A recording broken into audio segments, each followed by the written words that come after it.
Kembali lagi di cerita Guchen. Buat yang suka cerita ini silahkan like dan share, buat yang belum subscribe, mau kapan subscribe-nya? Oke, kita langsung aja ke ceritanya. Bab 416-420. Menyebutkan Tuan Muda Han ini, Jiang Ximing juga menggelengkan kepalanya sedikit, saya tidak mengenalnya.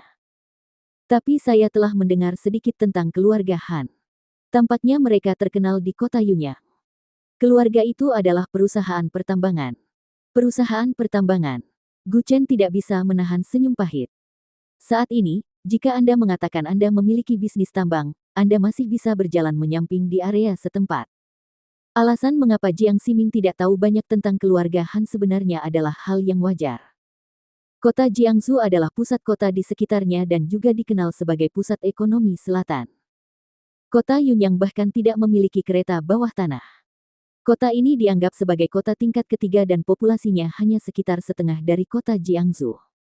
Orang-orang menantikan, siapa yang akan memperhatikan orang-orang di belakang. Jika kota Yunyang benar-benar berkembang, kelompok orang ini tidak akan datang ke sini dari jarak ratusan kilometer untuk bermain. Di seluruh ibu kota provinsi, selain kota Sichuan, hanya Jiangsu yang dianggap sebagai tempat paling berkembang, dan terdapat 3 sungai yang bertemu di dalam wilayah tersebut, dan terdapat jalur air menuju ke kota ajaib stasiun transfer, jadi perekonomian di sini sudah bagus sejak zaman kuno. Kamu masih harus keluar lebih sering. Kalau tidak, bagaimana bisnis keluarga Jiang akan berkembang? Kamu bahkan tidak mengenal keluarga di kota di bawah ini, bagaimana kamu bisa memulai agen downline-mu sendiri? Guchen memandang ke arah dia dan tertawa kecil. Ya. Apa yang Tuan Gu ajarkan kepada saya adalah ketika saya melihat ke belakang. Saya akan melakukan penyelidikan mendalam terhadap kota-kota setingkat prefektur di sekitarnya, serta keluarga di distrik dan kabupaten. Jiang Ximing berkata. Saat keduanya mengobrol dengan gembira, mereka mendengar teriakan marah datang dari samping mereka. Sudah kubilang, letakkan saja. Pemuda berbaju putih itu berteriak pada pelayan. Saya melihat pelayan memegang sepiring-piring dengan lapisan api biru muda mengambang di atasnya. Jika tebakanmu benar, itu pasti hidangan khas hotel ini, daging sapi api. Maaf Pak, mereka sudah melakukan reservasi terlebih dahulu. Kalau pesan sekarang tidak akan tersedia. Kami hanya bisa membatasi 10 porsi hidangan ini sehari. Kalau memang suka, Anda bisa melakukan reservasi terlebih dahulu hari ini dan datanglah untuk memakannya besok. Kata pelayan itu dengan raut wajah takut dan berkata meminta maaf. Tapi orang-orang di meja itu tidak senang. Itu hanya sepotong daging sapi rusak, dan semuanya dibatasi 10 porsi. Apapun yang ingin aku makan, aku harus memakannya hari ini, tidak perlu ada hari esok. Taruh makanan di sini untukku. Berapa biayanya? Beri 2 kali. Benar-benar tidak mungkin, 10 kali. 100 kali. Tapi pelayan itu masih sedikit bingung memegang daging api itu sejak dia mulai bekerja. Tamu yang sombong dan tidak masuk akal. Sejujurnya, kebanyakan orang yang bisa masuk ke restoran ini untuk makan adalah orang-orang kaya. Secara relatif kualitasnya tergolong tinggi, namun tentunya ada juga yang kualitasnya rendah. Generasi kaya relatif rendah hati, dan sopan. Sebagian besar generasi kedua yang kaya sombong dan menganggap diri mereka yang terbesar di dunia. Pelayan melihat ke meja Guchen dengan ekspresi malu. Jika Guchen dan yang lainnya terus bersikap acuh tak acuh, dia akan benar-benar melepaskannya. Bawa ke sini. Guchen menyesap tehnya dan berkata dengan lembut. Oh, oke. Setelah mengatakan itu, dia membawa barang itu ke arah Guchen. Melihat pelayan itu tidak berani mendengarkan mereka, pemuda berkacamata itu diam-diam menjulurkan kakinya saat lewat. Haha. Jika kita tidak bisa memakannya, maka semua orang tidak boleh memakannya. Melihat pelayan itu hendak tersandung kakinya, Guchen mengambil kedelai di piring dan mengayunkannya ke arah pemuda itu. Ah, apa ini? Pemuda berkacamata itu langsung merasakan sakit dan segera menarik kembali kakinya. Brengsek. Sekelompok orang menamparkan meja dengan marah dan berdiri. Tepat ketika kedua belah pihak hendak berperang satu sama lain, seorang pria paruh baya berjas dan sepatu kulit berjalan mendekat. Semuanya, aku menyambut kalian untuk datang ke sini untuk makan, tetapi jika kalian ingin menimbulkan masalah di sini, maka aku akan mengajak kalian kencan. Pemuda berkacamata berkata dengan marah, keluar. Bukankah kita punya uang untuk makan? Yang kurang dari kita di sini bukanlah orang kaya. Pria paruh baya berjas dan berdasi berkata sambil tersenyum. Kamu. Pemuda berjas merah anggur adalah tulang punggung meja, Han Feng. Dia terbatuk ringan dan berkata, oke. Merupakan penghinaan terhadap statusmu jika mengambil sepiring makanan dari dua orang itu. Ya. Apapun status kita sebagai tuan mudahan, bukankah itu hanya sepiring daging sapi? Beri mereka hadiah. Seorang pemuda berambut kuning tertawa keras. Ketika Rantong Yue melihat sekelompok orang ini menghina Gu Chen dan yang lainnya, dia langsung tidak tahu harus berbuat apa. Gu Chen lah yang membantunya terakhir kali, jadi Rose bersedia mengobrol dengannya dan menceritakan beberapa rahasia di bidang keuangan. Justru karena beritanya jauh melebihi berita media besar, maka Rantong Yue dipromosikan dari posisi pemimpin redaksi menjadi pemimpin redaksi. Namun jika ia membantahnya secara lisan, maka wawancara hari ini dengan Han Feng tentang tambang mineral keluarga Han akan sia-sia. Kali ini membuatnya sedikit bingung. Itu tidak masuk akal. Jiang Ximing menamparkan meja dengan marah dan berkata dengan marah. Dia akan berdiri dan mengungkapkan identitasnya. Selama dia mengatakan bahwa dia adalah anggota keluarga Jiang, pria parubaya berjas ini pasti akan mendengarkannya dan mengusir orang-orang itu. Di Jiangsu, 4 keluarga besar mewakili kekuasaan. Bahkan keluarga Bai yang lebih lemah dapat membuat Royal Hotel gulung tikar hanya dengan satu kata. Inilah kekuatan. Jika Anda ingin berbisnis di Jiangsu, Anda dapat menyinggung Raja Surga, tetapi Anda tidak dapat menyinggung perasaan orang-orang dari 4 keluarga ini. Tepat ketika Jiang Ximing hendak berbicara, Gu Chen tersenyum genit, oke. Jangan berdebat dengan mereka. Tapi Tuan Gu, orang-orang ini terlalu sombong. Anda tidak perlu mengambil tindakan. Saya bisa mengatasinya hal kecil.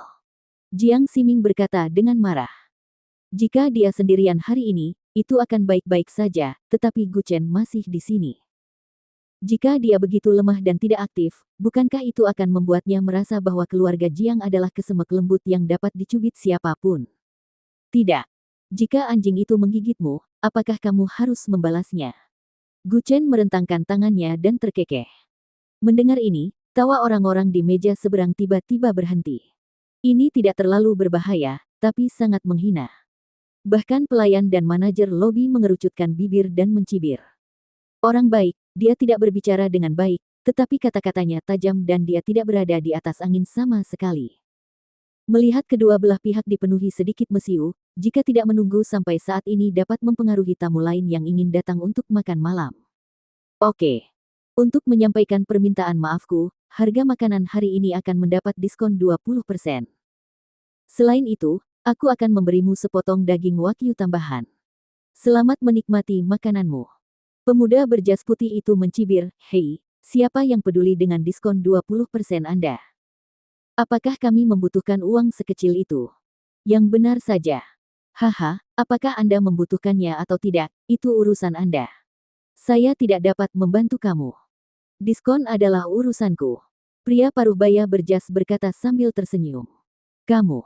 Pemuda itu juga terkejut dengan kata-kata tersebut dan tidak tahu harus berkata apa.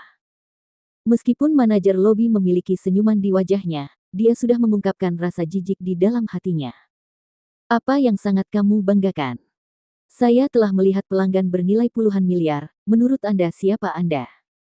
Sepertinya aksennya berasal dari distrik atau kabupaten terdekat. Apakah Anda benar-benar berpikir bahwa kota Jiangsu ini adalah taman belakang Anda, dan Anda bisa menjadi sombong seperti yang Anda inginkan? Tentu saja, rangkaian kata-kata ini tersimpan di hati pria berjas itu tapi dia tidak mengatakannya dengan lantang. Memang benar orang dari kota Yunyang ini berbicara dan memiliki aksen yang membuatnya bukan dari Jiangsu. Terpisah ratusan kilometer, dialeknya berbeda-beda. Terkadang aksennya sedikit berbeda jika dipisahkan oleh kota, apalagi provinsi. Meskipun kota Yunyang lumayan, tapi tergantung dengan siapa Anda membandingkannya. Jika Anda membandingkannya dengan kota Sichuan dan kota Jiangsu, jika Anda membandingkannya dengan kabupaten lain atau kota setingkat prefektur lainnya, itu akan menjadi sebuah kota besar. Faktanya, semakin kaya seseorang, semakin kecil kemungkinannya dia berbicara tentang uang, atau dari waktu ke waktu berkata, saya tidak kekurangan uang. Orang seperti ini tidak punya banyak uang sama sekali. Semakin banyak barang yang tidak dimilikinya, semakin dia suka pamer. Sebaliknya, Han Feng, yang duduk diam di meja ini, memiliki temperamen seorang putra keluarga. Jadi siapa kakak laki-lakinya dan siapa adik laki-lakinya? Anda bisa melihatnya sekilas. Meskipun ada sedikit konflik, kedua belah pihak mampu mencapai tujuan mereka masing-masing tanpa kesulitan lebih lanjut. Jiang Ximing dan Gu Chen juga mengobrol dan tertawa, dan mendiskusikan cara menyebarkan bisnis bahan obat ini ke seluruh selatan. Wilayah selatan sangat besar, termasuk Yubei, Barat Daya, Sichuan dan Yunnan, serta Guangdong dan Guangxi.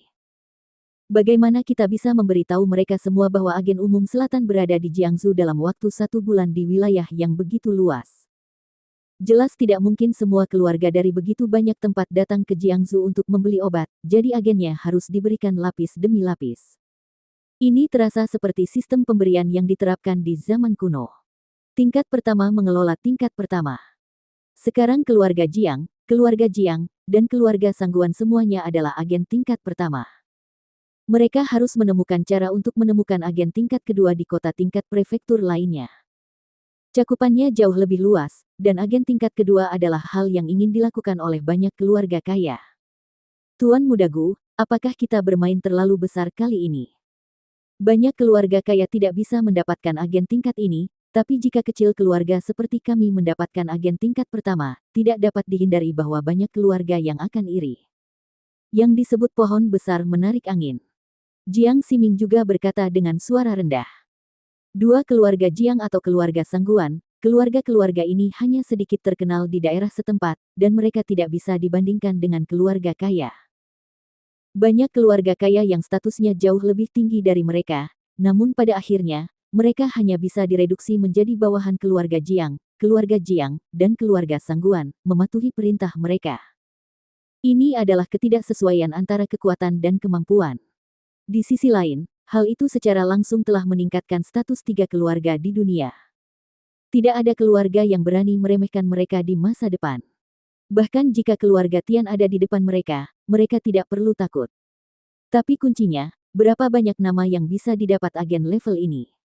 Itu semua tergantung pada berapa lama Gu Chen, agen umum selatan, dapat bertahan. Jika dia harus diganti dalam sebulan, saya tidak tahu berapa banyak orang yang akan tertawa terbahak-bahak. Jika kamu ingin melakukan hal-hal besar, kamu harus siap kehilangan muka kapan saja. Kamu menginginkan wajah, kekuasaan, dan uang. Bagaimana bisa ada hal sebaik itu di dunia ini? Gu Chen mengambil segelas anggur dan menyesapnya sambil tersenyum. Jiang Ximing juga menelan kembali kata-kata yang ada di bibirnya, tapi... Bukankah kita mengambil langkah yang terlalu besar? Saya tahu bahwa Gu Shaofei adalah ikan di kolam, dan saya juga yakin Anda dapat memenuhi keinginan lama Anda. Tapi bagaimana kita bisa melakukannya dengan baik? Alasan mengapa dia tidak percaya diri bukan karena Jiang Ximing pemalu, karena meskipun ketiga keluarga disatukan, mereka tidak dapat dibandingkan dengan keluarga Tian di puncaknya. Di mata Gu Chen, keluarga Tian seperti debu di tanah dan dapat dihilangkan dengan menjentikkan jari. Jadi apa arti ketiganya? Karena dia ingin melakukan hal-hal besar, ketiga perusahaan ini tidak hanya tidak dapat membantunya, mereka bahkan mungkin menghambatnya. Saya katakan Anda bisa melakukannya, jadi Anda harus melakukannya. Gu Chen makan sepotong daging sapi dan terkekeh, struktur keluarga kaya sudah terlalu lama tenang, tidakkah Anda ingin merusak struktur itu? Apa maksudmu? Ketika Jiang Ximing mendengar ini, dia mengangkat kepalanya sedikit dan menatapnya dengan kaget. Ide ini terlalu berani untuk menggantikan keluarga kaya. Pertama-tama, kekuasaan dan sumber daya keuangan harus mencapai nilai tertentu, dan ini masih yang paling mendasar. Pertama-tama, keluarga kaya ini harus memiliki pengaruh tertentu di dunia. Mereka bukan tandingan keluarga Tian, yang peringkatnya lebih rendah. Bagaimana mereka bisa masuk ke dalam jajaran keluarga kaya? Nilai keluarga Tian, bukankah perlu diganti? Gu Chen sepertinya telah memahami isi hati Jiang Ximing dan berkata sambil tersenyum, jika kamu ingin berubah, berubahlah menjadi keluarga kaya. Pergilah menjadi keluarga kaya. Saat ini, Jiang Ximing tidak bisa duduk diam sama sekali. Dugaan ini sungguh terlalu gila. Ini bukanlah langkah yang terlalu besar, ini sudah konyol. Menjadi keluarga kaya adalah kerja keras beberapa generasi, dan menjadi keluarga kaya adalah akumulasi ratusan tahun. Mereka hanya selangkah lagi dari keluarga bangsawan. Beberapa keluarga kaya bahkan mendekati kekuatan keluarga bangsawan, namun mereka tetap mempertahankan predikat keluarga kaya. Hal ini untuk mencegah perubahan.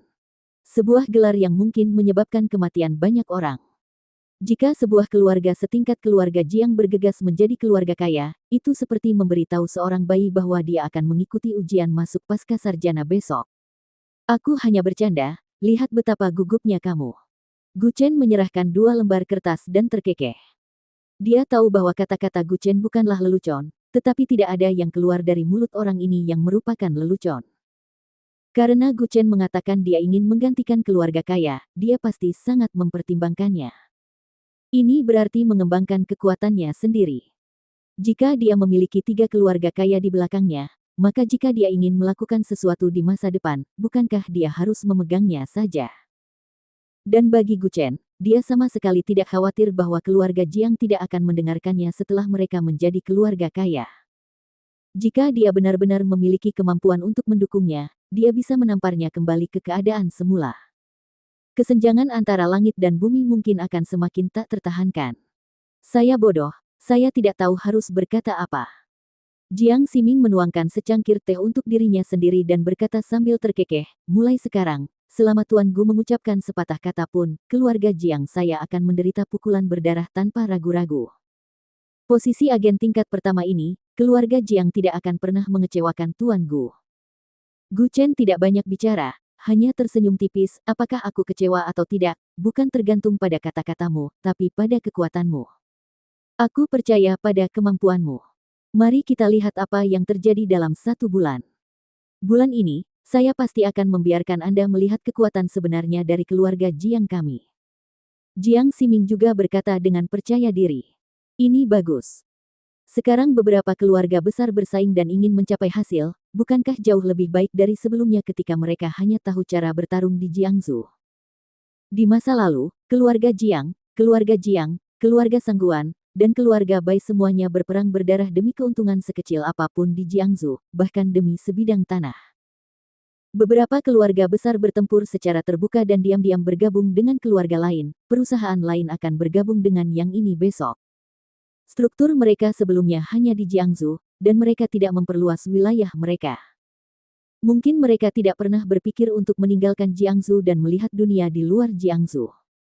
Sekarang ini adalah kesempatan. Gu Chen memberi waktu 1 bulan kepada masing-masing dari 3 keluarga untuk menetapkan standar. Sekalipun Anda tidak dapat menghasilkan 20 miliar, Anda tetap harus bersaing dengan siapa yang menghasilkan lebih banyak dan siapa yang menghasilkan lebih sedikit. Sekarang Anda bisa membuktikan kekuatan Anda dan menghasilkan uang, mengapa tidak melakukannya? Baru setelah Gu Chen muncul di Jiangsu mereka menyadari betapa kecilnya situasi mereka. Saat keduanya sedang mengobrol, Ran Tongyue menutupi kepalanya dan perlahan berdiri dan berjalan menuju toilet. Mungkin karena dia minum sedikit anggur merah, tapi wajahnya sudah menunjukkan tanda-tanda mabuk. Hei, setiap gadis tidak takut mendapat masalah dengan sekelompok orang ini. Jiang Ximing berkata sembarangan sambil memegang teh. Orang lain pasti memiliki pemikiran yang sama dengannya. Ada banyak pria. Ran Tongyue terlihat sangat cantik, dan apa yang dia kenakan hari ini cukup menantang.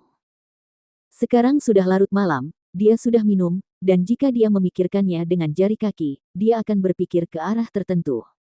Gu Chen juga secara tidak sengaja melirik ke sana, dan kebetulan melihat pemandangan seperti itu.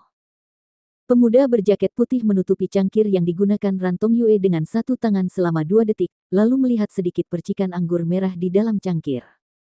Dipisahkan lebih dari 10 meter, mungkin tidak mudah untuk melihatnya kecuali Anda memiliki penglihatan yang baik. Tetapi bagi seseorang seperti Gu Chen, yang terlahir dengan penglihatan yang sangat baik, dia tidak hanya dapat melihat dengan jelas, dia bahkan dapat melihat sedikit percikan anggur merah. Ini menunjukkan bahwa ada sesuatu yang diam-diam dilemparkan ke dalam cangkir tadi. Tuan Muda Gu, apa yang kamu lihat? Jiang Ximing tentu saja tidak menyadari apa yang terjadi, dan bertanya sedikit bingung ketika dia melihat Gu Chen menatap orang-orang di meja seberang. Dia tidak berbicara, tapi matanya masih tertuju pada pemuda berjaket putih. Jelas sekali, orang itu juga memperhatikan bahwa Gu Chen sedang menatapnya. Dia bahkan menunjuk ke arahnya, artinya dia tidak diperbolehkan memberitahu siapapun tentang apa yang baru saja dia lihat. Sementara kedua belah pihak saling memandang dengan sengit, Ran Tongyue, yang pergi ke kamar mandi, kembali. Maaf, aku baru saja pergi ke kamar mandi untuk menjawab panggilan telepon, jadi aku tertunda. Di mana kita baru saja bicara? Ran Tongyue memandang semua orang dengan tatapan minta maaf. Sekelompok orang telah mengobrol sebelumnya, mulai dari masa mahasiswa mereka membicarakan banyak hal di sekolah menengah dan perguruan tinggi, dan kemudian mereka berbicara tentang pergi bekerja. Ran Xinyu merasakan sedikit kebaruan sehingga mereka sangat ingin mengobrol. Tidak masalah, Ran Xiao, cepat datang dan terus duduk. Kami, Tuan Han, semua menunggu dengan tidak sabar. Seorang pria muda berkumis dengan cepat melambai dan berkata sambil tersenyum buruk. Saat Ran Tongyue berjalan mendekat, dia diam-diam menyentuhnya dari belakang.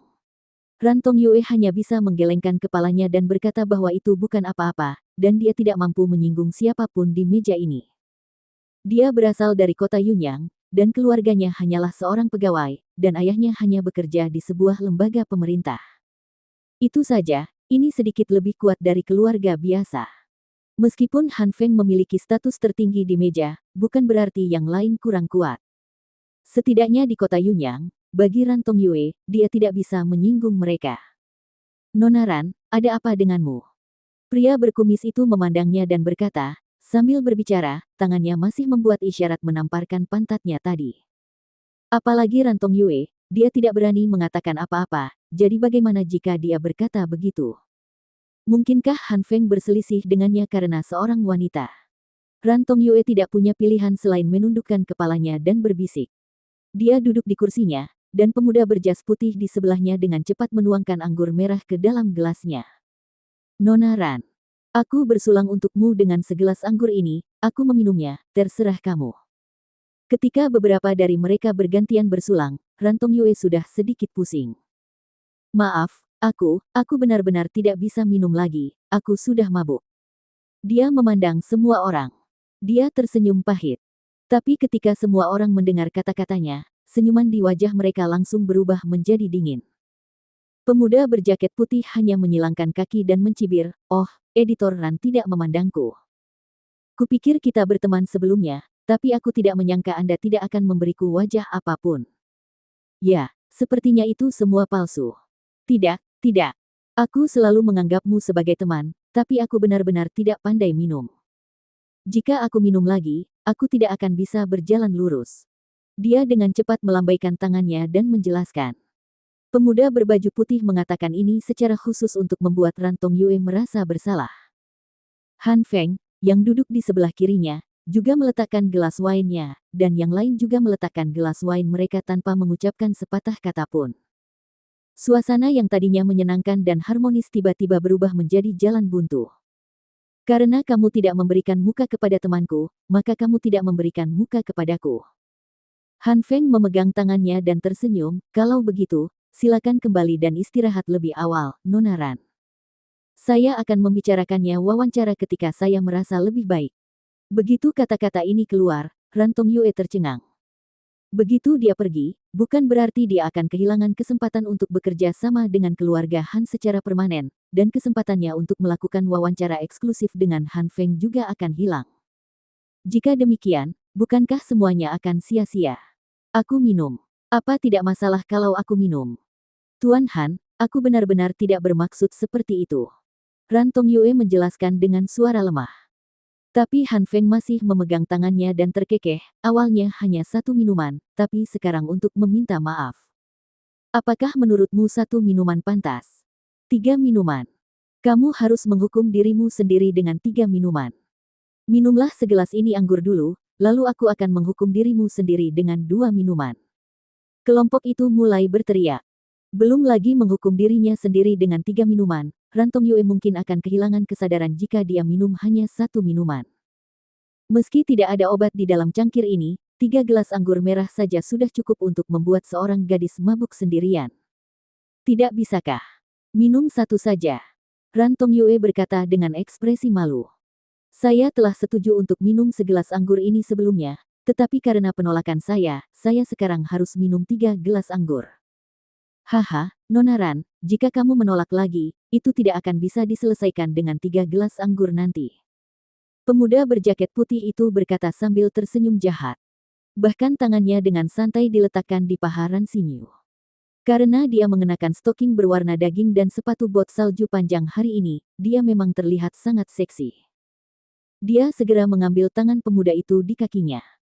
Bahkan jika Han Feng melihatnya, dia berpura-pura tidak melihatnya dan secara tidak sengaja menyeringai di bibirnya. Aku akan minum. Aku akan minum saja. Ran Tongyue menundukkan kepalanya dan berkata dengan ekspresi malu di wajahnya. Saat itulah semua orang mulai mencemooh. Benar. Ini adalah orang dengan temperamen. Tuan Muda Han, Nona Ran sudah memiliki temperamen seperti itu. Setelah dia selesai minum, Anda dapat menemaninya untuk wawancara eksklusif. Selama kamu bersenang-senang dengan kami hari ini, aku berjanji akan mengizinkanmu melakukan wawancara. Han Feng juga menyesap gelas anggurnya dan berkata sambil tersenyum, oke.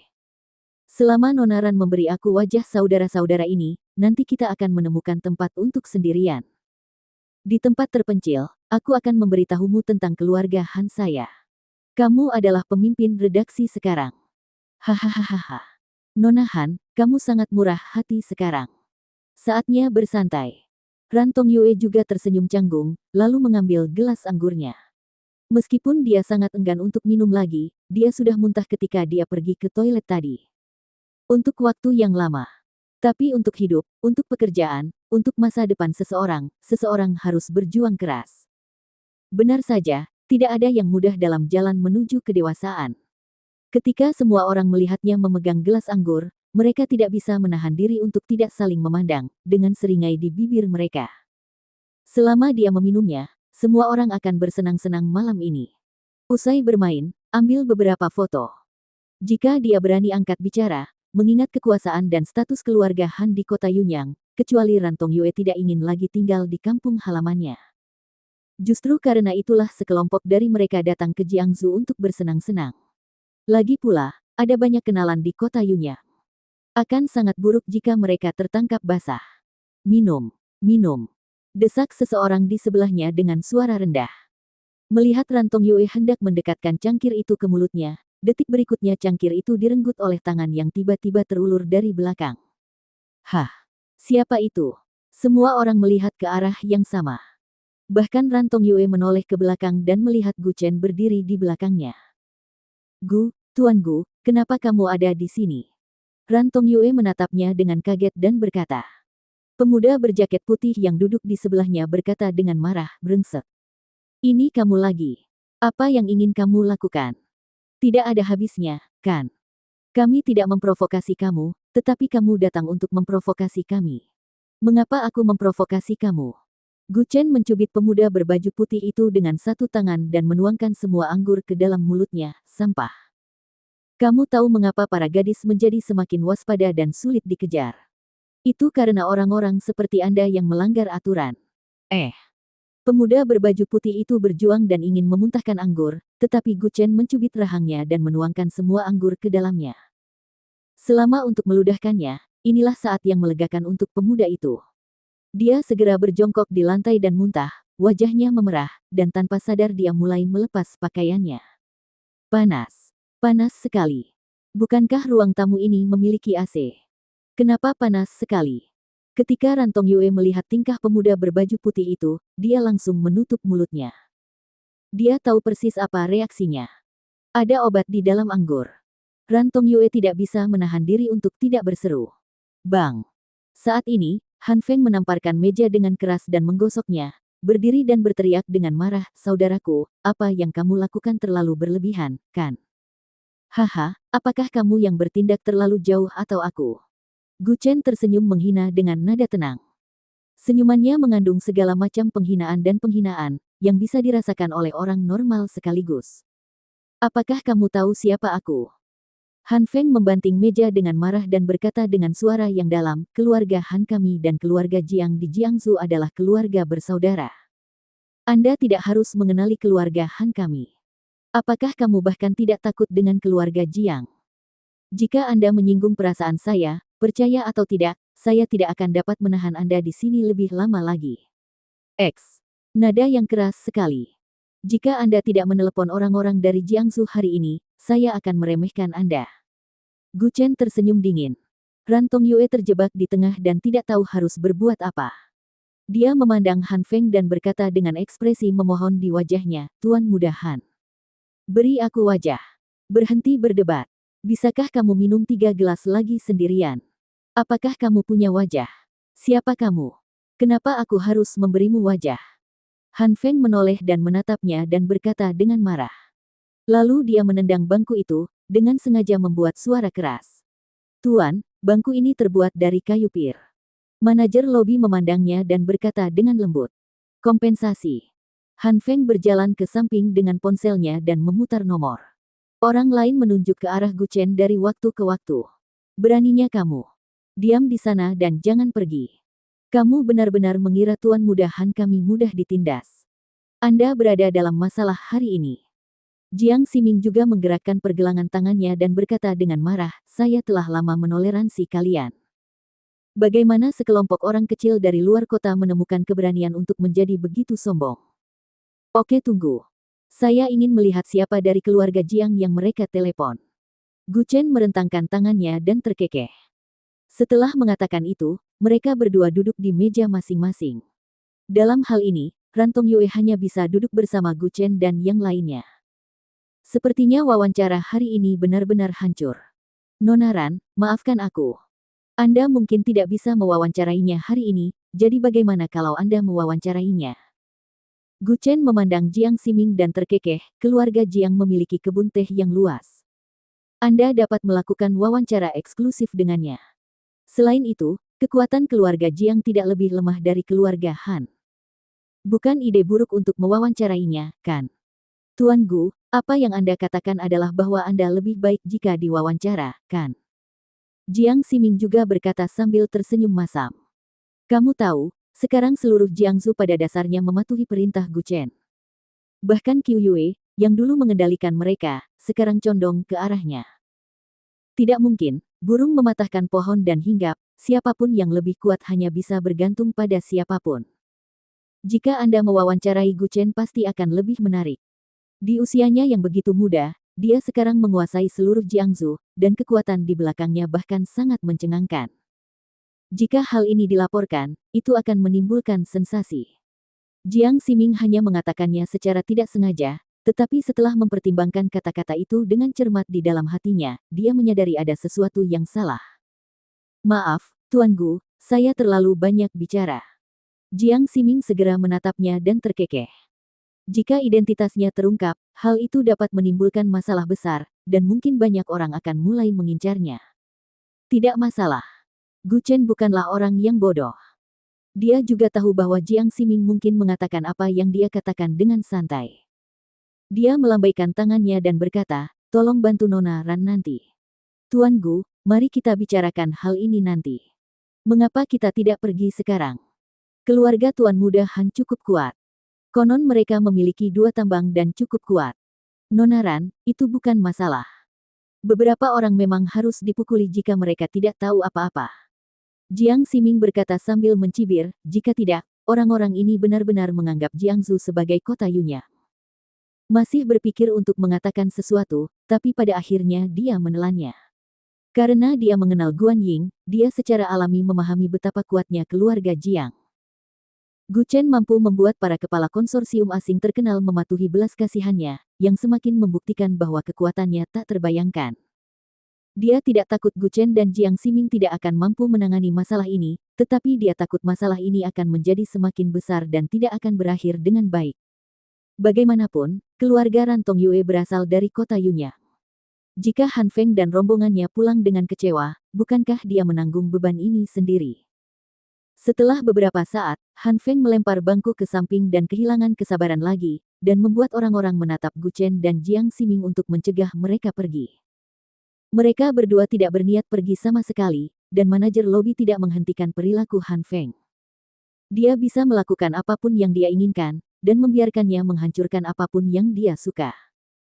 Singkatnya, ketika tiba waktunya untuk melunasi rekening di akhir, yang perlu Anda lakukan hanyalah memberikan uangnya. Asalkan uangnya diberikan, apalagi menghancurkan beberapa bangku, kalaupun hotelnya dirusak, tidak ada yang akan berkata apa-apa. Setelah beberapa saat, Gu Chen sedang duduk di kursinya dan mendengar langkah kaki banyak orang di luar pintu. Terlebih lagi, ini bukanlah suara berjalan biasa, melainkan suara berlari. Haha, Tuan Jiang ada di sini. Han Feng berkata dengan semangat saat ini. Ketika dia mengatakan ini, dia tidak bisa menahan diri untuk tidak melihat kembali ke arah Gu Chen dan Jiang Ximing yang duduk di seberangnya. Saya melihat banyak orang bergegas masuk keluar pintu, Jiang Feng berada di depan. Tuan Mudahan, kamu tidak menyapaku ketika kamu datang ke Jiangsu. Siapa yang menindasmu? Kamu perlu aku datang ke sini secara langsung. Jiang Feng berkata sambil tersenyum. Alasan mengapa kedua orang ini saling mengenal adalah karena mereka sering bermain-main sebelumnya. Entah Jiang Feng pergi ke kota Yunyang, atau Han Feng datang ke kota Jiangsu. Pada dasarnya, kami tidak akan pergi kecuali kami bermain bersama selama beberapa hari. Dia duduk di sana. Tuan Jiang, Anda harus membantu saya menangani masalah ini. Bukankah Anda sudah memberitahu saya kemarin lusa bahwa Anda ingin bernegosiasi dengan keluarga Han kami tentang hak pilihan? Itu tergantung bagaimana Anda menanganinya. Han Feng menggenggam tangannya dan terkekeh. Agen yang dimaksud tentu saja adalah bahan obat. Jiang Feng memiliki persahabatan dengan keluarga Han, dan mereka memiliki 2 tambang di rumah. Apakah tidak ada yang mau mengambil keuntungan dari bisnis menguntungkan yang datang ke rumah mereka? Jadi keluarga Jiang hanya ingin mengembangkan bisnis di kota Yunyang. Ketika mereka mendengar bahwa Han Feng diintimidasi di Jiangsu, mereka segera membawa orang ke sana. Di mana orang-orangnya? Jiang Feng berkata dengan marah, "Jangan khawatir, Tuan Han, saya berjanji akan membuat pengaturan yang jelas untuk Anda di Jiangsu." Jiang Feng memalingkan muka dan hendak mengatakan sesuatu, tetapi ketika dia melihat orang-orang duduk di meja, dia tercengang. Tuan Gu, Tuan Jiang," seru Jiang Feng dengan ekspresi keheranan di wajahnya. Jiang Ximing juga tertawa terbahak-bahak, "Maukah kamu datang dan makan bersama?" Gu Chen menyalakan rokok dan tersenyum jahat. Melihat senyum jahatnya, Jiang Feng gemetar ketakutan. Dingin sekali. Inilah senyuman asli Gu Chen yang menyembunyikan pisau. Tidak, tidak, tidak. Tuan Gu, Anda salah paham. Saya sama sekali tidak mengenal orang ini. Jiang Feng segera melambaikan tangannya dan berkata. Menyingkir cepat dan berdiri 3 meter dari Han Feng dan kelompoknya. Jiang Feng, apa maksudmu? Han Feng menatapnya dan berteriak dengan marah, apakah kamu masih ingin bekerja sama? Tambang bukan apa-apa. Apakah orang-orang seperti Anda layak bekerja sama dengan keluarga Jiang kami? Pergi. Kamu tidak tahu seberapa tinggi langit. Jiang Feng berteriak dengan marah padanya. Segera setelah dia melambai, sekelompok pemuda di belakangnya berjalan langsung ke sini, menyeret Han Feng dan kelompoknya menuju meja depan. Setelah mereka melunasi tagihan, mereka keluar dari hotel. Jiang Feng, tunggu saja aku. Jika kamu berani, jangan datang ke kota Yunyang seumur hidupmu. Jika tidak, lihat bagaimana aku menghadapimu. Jangan khawatir, saya tidak akan memberi Anda kesempatan ini. Jiang Feng berdiri di tangga dan terkekeh, saya sudah lama memberitahu Anda bahwa keluarga Jiang saya bukanlah yang terbesar di Jiangsu, dan kamu harus menahan diri. Karena kamu tidak mendengarkan, aku akan membantumu hari ini. Jika kamu tidak mampu menyinggung perasaan orang lain, mengapa kamu tidak bersembunyi saja? Tetaplah bersikap rendah hati. Meskipun ini adalah wilayah Anda sendiri, bukan berarti keluarga Jiang bisa merajalela di Jiangsu. Sekalipun keluarga Jiang adalah keluarga nomor 1 di Jiangsu, mereka harus tetap paham pada kondisi mereka sendiri. Terlihat bahwa semakin besar suatu keluarga, semakin kecil kemungkinan Anda menemukan titik hitam, karena mereka semua sangat memperhatikan apa yang dipikirkan orang luar tentang keluarganya. Jiang Feng tidak memahaminya sebelumnya, tetapi setelah ditangani oleh Gu Chen, dia tahu apa artinya bersikap rendah hati, dan apa artinya memiliki seseorang di luar dunia dan langit di atas langit. Alasan Han Feng bisa bermain dengannya adalah karena kepribadian mereka sangat mirip. Mereka semua mempunyai karakter arogan seperti itu, sehingga bisa bermain bersama. Jiang Feng mengusir semuanya, yang tampaknya kejam, tetapi sebenarnya dia membantunya. Gu Chen belum marah. Jika dia marah, jangankan Han Feng, seluruh keluarga Han tidak akan memiliki kehidupan yang baik. Pada akhirnya, Tuan Tian yang berusia 80 tahun ini datang ke Jiangsu untuk meminta maaf secara langsung setelah melakukan perjalanan jauh. Kalau orang lain gila berarti mereka memang punya modal, tapi kalau gila ini berarti bodoh. Halo Jiang Feng. Kamu sudah melupakan persahabatan kita sebelumnya, kan? Han Feng menunjuk ke arahnya dan berteriak dengan marah. Jiang Feng menggelengkan kepalanya tak berdaya, jika aku tidak melihat persahabatan lama kita, aku akan membuangmu ke sungai sekarang. Keluar dari sini dan kirim mereka ke luar kota. Dia belakangnya berkata dengan hormat, berkata dengan sopan dengan tangan terkepal. Bersambung.